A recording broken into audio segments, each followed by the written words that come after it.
My dear friends, my dear masters and my dear gods, தியானம் செய்தால் 1000 நன்மைகள், செய்யவில்லை என்றால் 1000 நஷ்டங்கள். இது நாம் எல்லோருக்கும் தெரியும். நீங்க எந்த யோகிமார்களை பார்த்தாலும் அவங்க எல்லோரும் எப்படி இருப்பார்கள்? கொஞ்சமா சாப்பிடுவாங்க, அதிகமா தியானம் செய்வாங்க, ஆரோக்கியமா இருப்பாங்க, ஆனந்தமா இருப்பாங்க.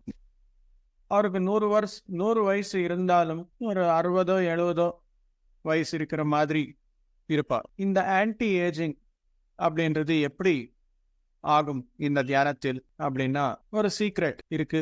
அது என்ன அப்படின்னா, நம்ம வாங்குற எனர்ஜி எல்லாமே அது உணவின் மூலம் கிடைக்கும் ஆற்றலை ஆகட்டும், தியானத்தின் மூலம் கிடைக்கும் பிரபஞ்ச சக்தியை ஆகட்டும், எல்லாமே பயன்படுத்துறோம் தினமும். அது எப்படி பயன்படுத்துறோம், எப்படி உபயோகிக்கிறோம் அப்படின்னா, நம்முடைய 5 சென்சரி ஆர்கான்ஸ் மூலமா இன்ஃபர்மேஷன் கேதர் பண்ணி அந்த இன்ஃபர்மேஷனை ப்ராசஸ் பண்றதுக்கு எண்ணங்களை உருவாக்கிக்கிறோம். இந்த வகையில் இந்த 5 சென்சரி ஆர்கான்ஸ் மூலம் மற்றும் நம்முடைய மைண்ட் பிரெயின் ஆக்டிவிட்டி மூலம் இந்த எனர்ஜி எல்லாமே கம்ப்ளீட்டா யூஸ் பண்ணிக்கிறோம். தியானம் செய்யும் போது என்ன நடக்கும்?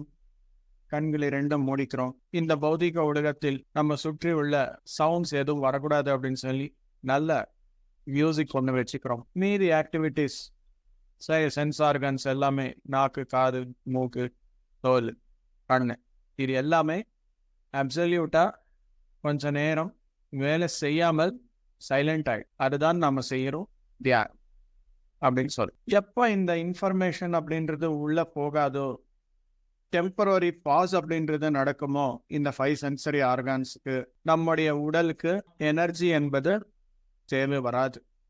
எப்போ எனர்ஜி என்பது தேவை வராதோ, பசி என்பது கம்மி ஆயிடும். பசி என்பது எப்போ கம்மி ஆயிடுமோ, there is no intake of food, உணவு சாப்பிட மாட்டோம். உணவு எப்போ கம்மியா சாப்பிடுறோமோ, உள்ள இருக்கும் உறுப்புகளுக்கு எல்லாமே வேலை கம்மி ஆயிடும். லிவர் ஆகட்டும், பேன்க்ரியா ஆகட்டும், வயிறு ஆகட்டும், கிட்னி ஆகட்டும், லங்ஸ் ஆகட்டும், எதா இருந்தாலும் பரவாயில்ல, எல்லா உறுப்புகளுக்கும் வேலை என்பது கம்மி ஆயிடும். எப்போ நம்முடைய உடலுக்குள்ள உறுப்புகள் அதனுடைய வேலை கம்மி ஆயிடுமா, ஆட்டோமேட்டிக்கா they take rest. நல்ல ரெஸ்ட் எடுக்கும் போது அது வயசு எவ்வளோ இருக்கோ அந்த அளவுக்கு இருக்காம கொஞ்சம் கம்மியான மாதிரி தெரியுது. அதனால நிறைய நம்முடைய ப்ரோக்ராம்ஸ்க்கு எல்லாமே ஒரு யோகிமார்கள் வருவாங்க. அவருடைய வயசு 105 வயசு. இப்போவும் கூட நல்ல மலையெல்லாம் ஏறுவார். தியானம் செய்யுங்க அப்படின்னா அகண்டமாக 3 மணி நேரம் இல்லை, 6 மணி நேரம் இல்லை, ஒரு நாள் எல்லாமே உட்காருவாங்க. அந்த அளவுக்கு அந்த கெப்பபிலிட்டி. எப்படி அவர் அந்த சாதனை எல்லாம் செஞ்சிருக்காங்க அப்படின்னா, ஹிமாலயாஸ்ல நிறைய தியான பயிற்சி என்பது பண்ணிருக்காங்க. நிறைய அப்படின்னா மாத கணக்க அப்படியே கண்டினியூஸா உட்காருவாங்க. அந்த மாதிரி பண்ணும்போது உறுப்புகளுக்கு உள்ள இருக்கும் உறுப்புகளுக்கு எந்த வேலையும் இல்லை, எல்லாமே சைலண்ட் ஆயிடும், கம்ப்ளீட்டா ஹீல் ஆயிடும், கம்ப்ளீட்டா நம்முடைய ஏஜ் எல்லாமே ரிவர்ஸ் ஆயிடும். நீங்க Monk who sold is Ferrari அப்படின்ற புஸ்தகம் நீங்க படிச்சால் அதுல உங்களுக்கு புரிய வரும். அதுல ஒரு பெரிய லாயர் ஒருத்தர் இருப்பாங்க. நல்ல சக்சஸ்ஃபுல் லாயர். எந்த கேஸ் எடுத்தாலும் அவங்க ஜெயிப்பாங்க. அந்த அளவுக்கு ஒரு சக்சஸ்ஃபுல் ஃபேமஸ் லாயர். ஒரு வாட்டி கேஸ் வாதனை பண்ணும்போது திடீர்னு அவங்க கீழே விழுந்துருவாங்க. என்ன அப்படின்னு சொல்லி தெரியாது, அவங்களுக்கும் தெரியாது. விழுந்துடுவாங்க, அன்கான்ஷியஸ் ஆயிடுவாங்க. கொஞ்ச நேரத்துக்கு அப்புறம் கான்ஷியஸ்க்கு வருவாங்க. எதுக்காக இந்த மாதிரி ஆயிருக்கு அப்படின்னு சொல்லி பார்ப்பாங்க. ஃபைனலா ஏதோ உள்ள ப்ராப்ளம் இருக்கு அப்படின்னு சொல்லி சொல்லுவாங்க. இவங்க என்ன செய்வாங்க, நல்ல பணம் எல்லாமே சம்பாதிச்சிருப்பாங்க. அந்த காரு எல்லாமே பார்த்துட்டு, அவங்க ஒரு ஃபெராரி கார் வாங்கியிருப்பாங்க. அந்த ஃபெராரி கார் பார்த்துட்டு அது ஒரு ப்ரைட் மாதிரி ஃபீல் ஆவார். அந்த கார் பார்த்தா, அந்த கார் கூட எனக்கு எதுவுமே உதவி செய்யலையே, என்னை காப்பாத்தலையே அப்படின்னு சொல்லி ஒரு எண்ணம் வரும். இருக்கிற காசு, சொத்து, பணம் எல்லாமே கொடுத்துட்டு அந்த காரும் வித்துருவாங்க. he sold his Ferrari. அந்த கார் கூட அட்டாச்மெண்ட் வித்துருவாங்க. வித்துட்டு எல்லாமே கொடுத்துட்டு எல்லாருக்குமே நான் போறேன் அப்படின்னு சொல்லி போயிடுவோம். ஹிமாலயஸ் போவோம். அங்கே நிறைய தியான பயிற்சி எல்லாமே செய்வாங்க. திரும்பி சில வருடங்களுக்கு அப்புறம் திரும்பி வருவாங்க. வரும்போது காலிங்கள் போடுவாங்க வீட்டுக்கு. அவருடைய வைஃப் கதவு திறந்து பார்த்தாக்கா கண்டுபிடிக்கவே முடியாது, யாரு நீங்க அப்படின்னு. ஐ ஆம் யுவர் ஹஸ்பண்ட் அப்படின்னு. என் ஹஸ்பண்ட் இவ்வளோ எங்க இல்லப்பா அப்படின்னு. நான் தான் உன் ஹஸ்பண்ட் அப்படின்னு அந்த அளவுக்கு ஏஜ் எல்லாமே ரிவர்ஸ் ஆக்கி வருவாங்க. ஸோ அந்த மாதிரி ஆன்டி ஏஜிங் எப்படி நடக்கும் அப்படின்னா இப்படிதான் நடக்கும்.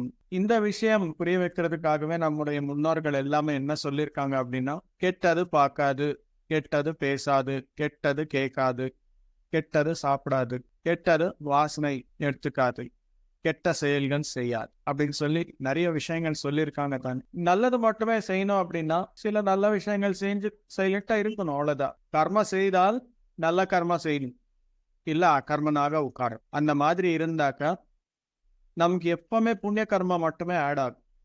பிளஸ் எப்பவுமே நேரம் இருக்கும்போது எல்லாமே வீணாக்காமல் தியானம் செய்யும் போது ஆன்டி ஏஜிங் அப்படின்றது தனாட்டுக்கதே நடக்கும் மாஸ்டர்ஸ். வெயிட் ஜாஸ்தி இருந்தால் வெயிட் கம்மி ஆவாங்க. எப்படி ஆவாங்க? நம்முடைய பசி கம்மி ஆயிடும், உறுப்புகளுக்கு எல்லாமே ரெஸ்ட் கிடைக்கும், ஆட்டோமேட்டிக்கா வெயிட் கம்மி ஆயிடும். இந்த மாதிரி நம்முடைய பாடி டிரான்ஸ்ஃபார்ம் ஆகும், மைண்ட் டிரான்ஸ்ஃபார்ம் ஆகும், நம்முடைய வாழ்க்கையே டிரான்ஸ்ஃபார்ம் ஆகும். அதுதான் தியானத்துடைய அருமை. தினமும் தியானம் பண்ண பண்ண பண்ண பண்ண இது ஒரு பழக்கமாக ஆகும்போது நம்முடைய செயல்ல கூட மாற்றங்கள் என்பது வரும். 21 days நீங்க ஏதாவது ஒரு வேலை செய்யும் போது ஆட்டோமேட்டிக்கா அது உங்களுக்கு கண்டினியூ ஆகும். ஒரு மாசத்தில் 21 days நீங்க பண்ணும்போது கம்ப்ளீட்டா மைண்ட் கண்ட்ரோல் ஆயிடும் masters.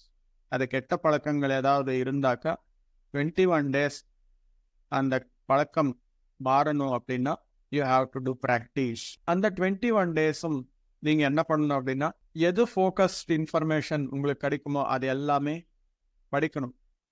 But suppose mind over thinking இருக்கு ஜாஸ்தி அப்படின்னு சொல்லி உங்களுக்கே தெரியுது. ஸோ அந்த பழக்கம் கண்ட்ரோல் பண்ணி நார்மலுக்கு கொண்டு வரணும் அப்படின்னா you have to be aware of that habit. அந்த 21 daysல அதுக்கு சம்மந்தப்பட்ட புத்தகங்கள் எல்லாமே வாசிக்கணும். அந்த 21 daysல you have to keep reading. உங்க முன்னாடி ஒரு சின்ன ஸ்டிக்கர் ஏதாவது வச்சு அந்த கொட்டேஷன் அவங்க வச்சுக்கணும். அந்த ஹேபிட்க்கு சம்மந்தப்பட்ட ஒரு கொட்டேஷன் டெய்லி எழுந்திரிச்ச உடனே அதை பார்க்கணும். Whenever you go into the overthinking zone அதை பார்த்துட்டு திரும்பி ரிட்டர்ன் வரும். ஓவர் திங்கிங் எப்படி ஸ்டாப் பண்ணணும் அப்படின்ற விஷயங்கள் நிறைய பேர் சொல்லியிருக்காங்க. அந்த வீடியோஸ் எல்லாம் பார்க்கணும். முடிஞ்சா அந்த விஷயத்துக்கு சம்பந்தப்பட்ட சயின்டிஸ்ட், ஆராய்ச்சியாளர்கள் ஆகட்டும், அந்த குருமார்களாகட்டும், அவனை போய் சந்திச்சு you have to take information from them. அப்போ ஆட்டோமேட்டிக்கா அந்த 21 daysல you will become master of one habit. அந்த மாதிரி வருடம் முழுவதும் நீங்க எத்தனை 21 days மெடிடேஷன் செய்ய முடியும்? அரௌண்ட் 17 times 21 days மெடிடேஷன் நீங்க செய்ய முடியும். அதாவது 21 பேட் ஹேபிட்ஸ் குட் ஹேபிட்ஸா கண்ட்ரோல் பண்ணலாம். இந்த ஹேபிட்ஸ் எல்லாமே எங்கிருந்து வருது அப்படின்னா they come from குணாஸ். உங்களுடைய குணங்கள்ல மாற்றங்கள் கொண்டு வரணும் அப்படின்னா ஒவ்வொரு குணமும் மாற்றணும் அப்படின்னா இட் டேக்ஸ் 21 days. அந்த 21 days நீங்க பண்ணும்போது ஆட்டோமேட்டிக்கா மாற்றம் என்பது வருது. இந்த அளவுக்கு உங்களுக்கு ஆழமான விளக்கம், ஆழமான வில் பவர் இருக்கணும் அப்படின்னா உங்களுடைய மெடிடேஷன் என்பது பியூரா இருக்கு. அப்போ ஆட்டோமேட்டிக்கா உங்களுடைய சேஞ்சஸ் எல்லாமே, ஹேபிட் எல்லாமே நல்லா ஆகும். பிளஸ் உங்களுடைய உடல், மனம், செயல்கள் எல்லாமே அலைன் ஆகும்.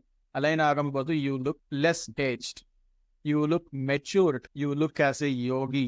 This is the secret masters. Thank you masters. எல்லோருக்கும் வணக்கம், நன்றி.